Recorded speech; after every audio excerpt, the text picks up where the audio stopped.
Bonjour, morning brief du 2 septembre 2022. Alors la bourse de Tunis a entamé ce mois de septembre sur une note positive pour la 7e séance consécutive avec un Tune Index donc qui a aligné une hausse de 0,33%, portant ses gains annuels à 15,44%, 15,44% de hausse depuis le 1er janvier 2021 dans des volumes qui sont en amélioration. Plus de 10 338 000 dinars échangés sur le marché central et une transaction de bloc de 1 423 000 dinars sur assurance Marabeya.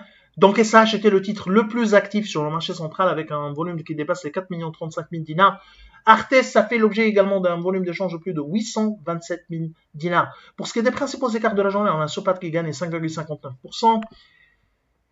Somoser avance de 5,58%.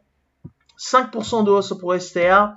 MIP gagne 5% et Artes qui a progressé de 4,75%. Côté baisse, on a Citycars qui recule de 4,45%. Sotema et devise de 4,32%. BH Leasing abandonne 4,05%. 3,05% de repli pour Servicom et Electrostar qui a laissé cédé 2,94%. Alors, avant les résultats, on a un communiqué c'est-à-dire avant le commentaire de certains résultats, de résultats publiés par certains émetteurs. On a Hannibal Lease qui informe le public que la demande d'agrément déposée auprès de la BCT pour se transformer en banque digitale en date du 27 mars 2020 n'a pas eu de suite favorable. Donc, en d'autres termes, la BCT a refusé d'accorder cet agrément à la société Hannibal Lease. Alors, pour les résultats, on commence par Monoprix qui a publié un résultat net déficitaire de 3 629 000 dinars au S en 2022 contre une perte de 2 454 000 dinars une année auparavant. L'EBIT est également négatif avant 4 461 000 dinars contre 3 345 000 dinars. On est sur un EBITDA de seulement 3 436 000 dinars, une marge de 1,19%. Contre 5 47 000 dinars l'année dernière. Des résultats qui sont décidément inférieurs à nos attentes. Bien sûr, Monoprix, on attend toujours le communiqué relatif à l'OPA, surtout en ce qui concerne le prix. Alors, on a également parmi les banques ATB, au terme de ce premier trimestre, la filiale tunisienne de la banque de Arab Bank améliore significativement son résultat à 8 478 000 dinars, 4 fois le résultat presque.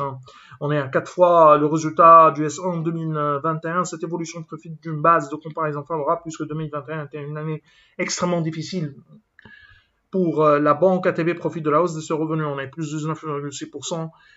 Pour renforcer ses provisions de 37,1%. La banque a également réussi à réduire son coefficient d'exploitation, mais qui demeure élevé à 64,6%.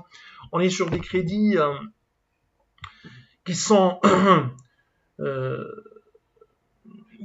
toujours de mauvaise qualité. La qualité ne s'est pas améliorée avec un taux de créance douteuse à 13,1% contre 12,4% une année auparavant.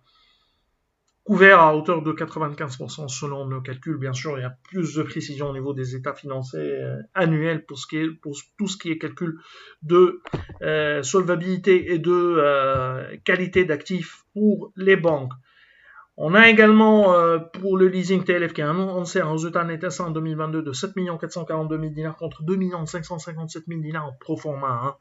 Une année auparavant, signaler qu'il y a eu une modification au niveau des états financiers au 36 2021, bien sûr lié à l'opération MLA, un engagement d'ailleurs d'acquisition de 24 d'acquisition de montée ou de rachat pour ce qui est du portage avec MN Bank. Ce montant ou cet engagement, d'ailleurs il est inscrit au niveau des engagements hors bilan, se monte à environ, selon bien sûr les états financiers de TLF, se monte à 24 789 000 dinars. Alors pour revenir au résultat au premier semestre, on est sur une hausse qui s'explique essentiellement par une augmentation des revenus de 22,5% à 19 993 000 dinars et par la baisse du coût du risque de 26,2% à 7 837 000 dinars. Des résultats supérieurs à nos attentes, du moins sur le plan individuel. Alors, on a TPR qui annonce un résultat net S1 2022 en hausse de 21,8%, 12 796 000 dinars. L'amélioration du résultat s'explique essentiellement par la forte progression de revenus. On est à plus 42,6% à 96 77 000 dinars. D'ailleurs, l'EBITDA a augmenté de 19,1%, mais le taux de marge a reculé de 338 points de base à 17,2%. Un résultat globalement en ligne avec nos attentes. Sotrapil a annoncé également un résultat net S1 2022 en progression de 10% à 4 309 000 dinars. Résultat d'exploitation qui a aligné une hausse de 9,6% à 4 618 000 dinars. Pour rappel, les revenus ont affiché une légère croissance de 2,7% à 8 094 000 dinars, des résultats légèrement supérieurs à nos attentes. C'est tout ce qu'on a pour ce matin. Nous vous remercions pour votre attention et on vous donne rendez-vous pour lundi prochain en vous souhaitant un bon week-end. Au revoir.